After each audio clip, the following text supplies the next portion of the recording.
द्वारा प्रकट हुआ। शिव जी का नाम शरंभेश्वर महादेव हो गया। शरंभेश्वर महादेव क्रोध को संयम रखने के लिए, शरंभेश्वर महादेव जो व्यक्ति पथभ्रष्ट हो जाए, जैसे मदिरा के नशे में पड़ गया, कहीं जुए में पड़ गया, कहीं मांसाहार में पड़ गया, कहीं व्यसन में पड़ गया, कहीं गलत काम में अगर कोई जा रहा है, तो शरंभेश्वर महादेव के नाम से काली तिल भगवान शिव को समर्पित करी जाती है। महाराज काली तिल को वापस उठा कर ले आते हैं। उसी काली तिल को जो मदिरा का नशा करने वाला होता है या जो गलत व्यसन में डूबा हुआ होता है, उसको वो सुबह के समय अगर नहीं खाता तो भोजन के साथ उसको दिया जाए। शरंभेश्वर महादेव। एक बेलपत्री का भी बहुत अच्छा प्रयोग है शरंभेश्वर महादेव का, मदिरा पीने वालों के लिए, मांसाहार, व्यसन में, जुए में, पेशावृत्ति में, पर नारी में, गलत जगह पर जो डूबे रहते हैं उनके लिए। पहले की कथा में उसका वर्णन किया है बेलपत्री का। शरंभेश्वर महादेव। एक बार सब बोलेंगे, कौन से महादेव? शरंभेश्वर महादेव। फिर जम के बोल लो एक बार, शरंभेश्वर महादेव।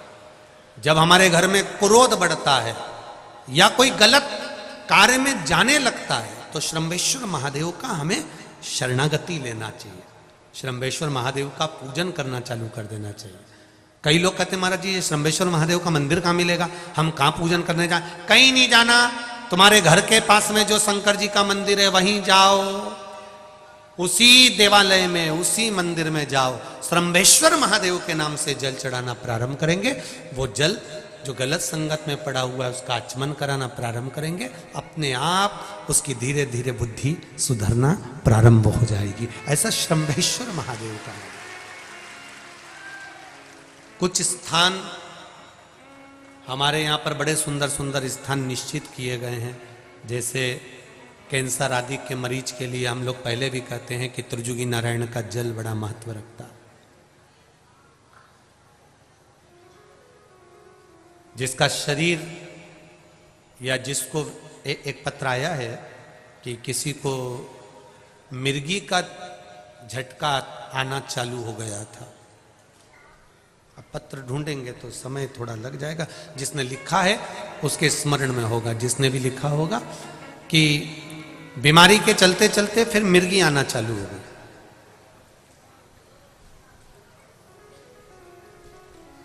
जिसने भी लिखा है वो दोनों हाथ एक बार हिला देना। जिसके लिए भी लिखा हुआ वो इतना ध्यान नहीं आ रहा, तो उनको मिर्गी का झटका आना प्रारंभ हुआ। अब मिर्गी का झटका आना प्रारंभ हुआ, कई महीने निकल गए, मिर्गी के झटके बंद नहीं हो रहे। तब उन्होंने पत्र में लिखा है कि शरंभेश्वर महादेव का आपने जो वर्णन करा था 31 बेलपत्र वाला, गुरुजी हमने वो 31 बेलपत्र वाला प्रयोग करना प्रारंभ करा। और उन्होंने पत्र में लिखा है कि मिर्गी के झटके भी बाबा की कृपा से ठीक हो गए हैं, अब कोई झटके उनको आ नहीं। शरंभेश्वर महादेव का जो वर्णन है, शरंभेश्वर महादेव का जो गुणगान है, यह कोई साधारण नहीं है।